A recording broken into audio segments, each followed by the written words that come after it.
Here I have INFINIX Hot 30 Play, and today I'm going to show you how to take screenshot on this device. Firstly, what you have to do is to open screen which you want to capture. Could be just your home screen. And then what you have to do is to press combination power key plus volume down at the same time like this.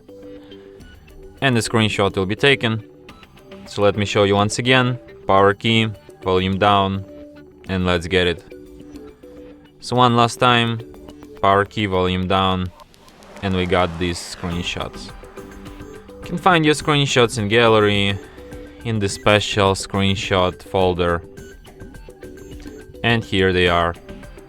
From here you can share, mark, edit, delete your screenshots, and perform other actions from this list. And that's it. Thanks for watching. If you find this tutorial useful, don't forget to hit that like button and subscribe to our channel.